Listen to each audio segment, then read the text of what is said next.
next read aloud is The Boy Who Invented the Popsicle, the cool science behind Frank Epperson's famous frozen treat, by Anne Renaud and Milan Pavlovic.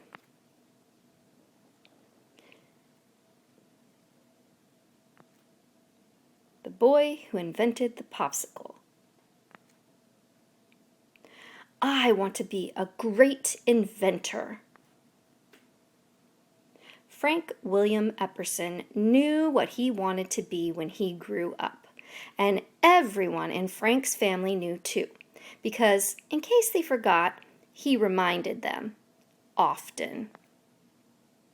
When not busy with his schoolwork or chores, Frank could be found adventuring with his brother Cray, practicing his cornet, or learning magic tricks.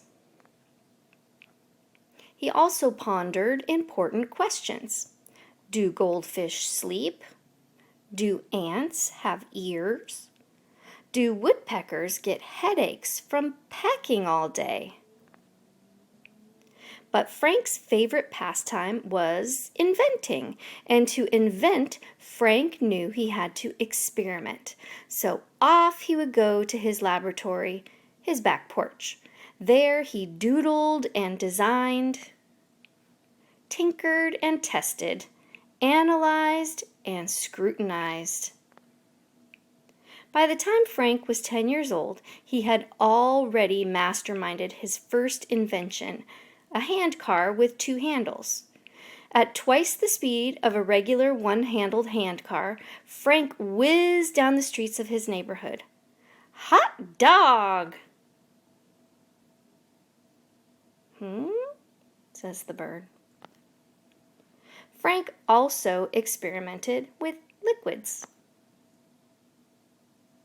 How to do your own experiment with liquids.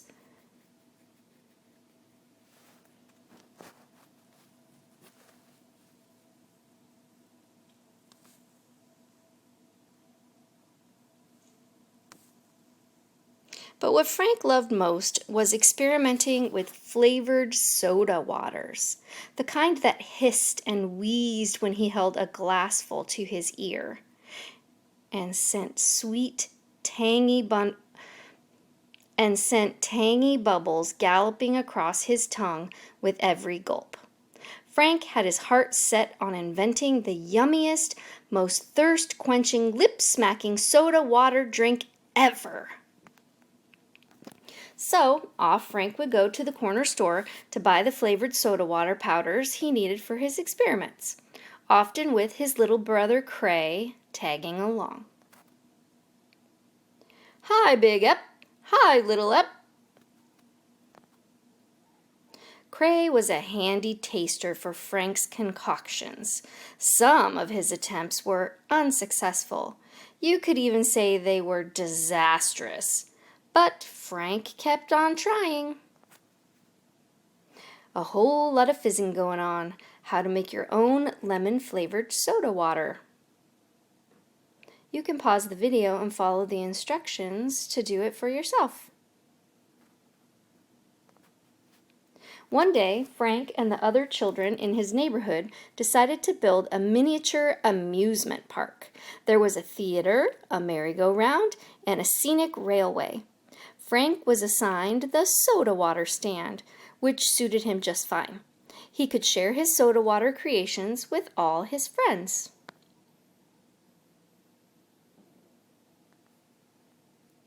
It was also around this time that something peculiar happened. The temperature dipped, then plunged. This would not have been unusual had Frank lived in Moose Jaw, Saskatchewan, or Pocatello, Idaho, where it could be bitterly cold in the winter. But he lived in San Francisco, California, where only rarely did the temperature drop below freezing. So Frank tried another experiment. He left a glass of flavored soda water outside overnight. I wonder what this drink will taste like frozen.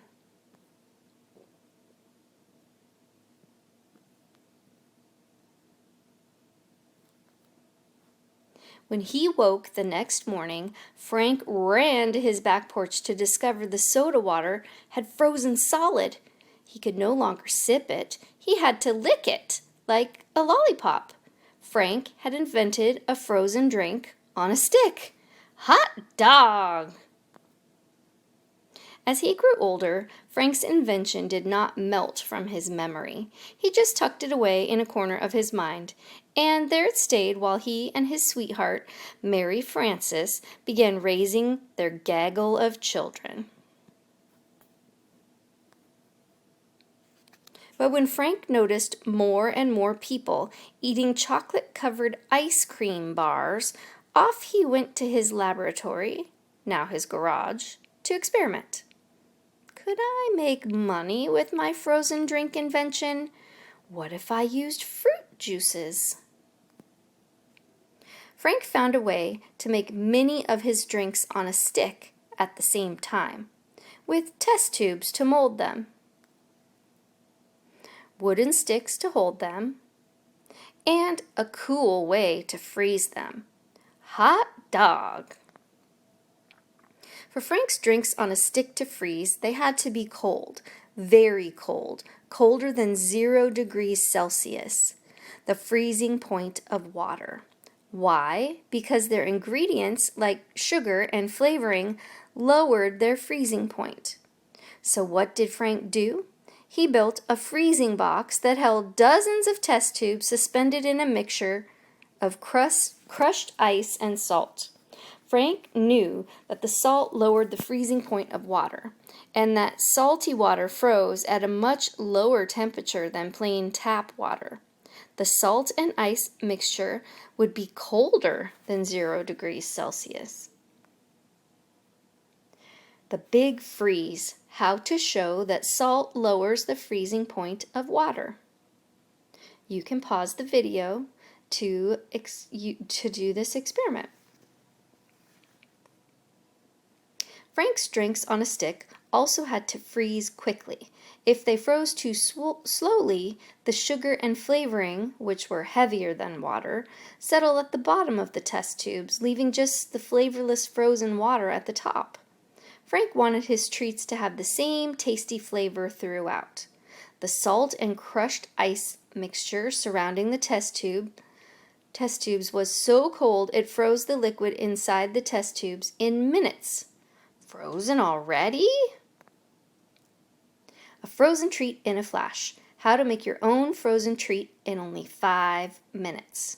You can pause the video and try to make your own frozen treat in a flash.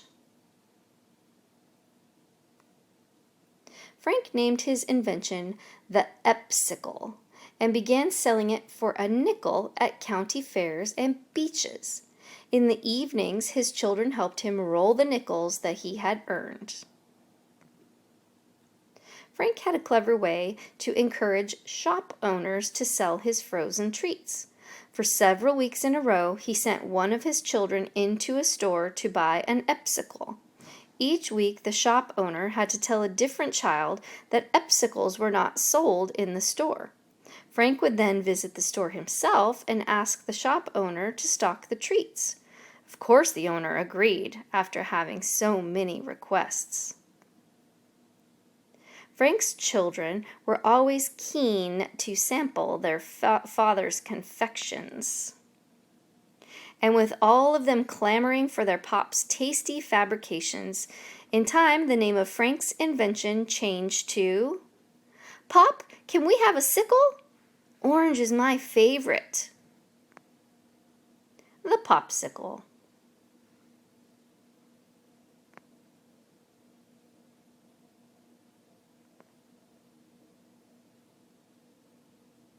Here's a note about the real Frank William Epperson.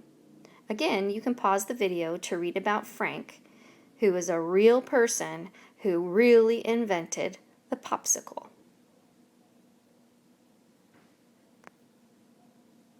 Here's some pictures.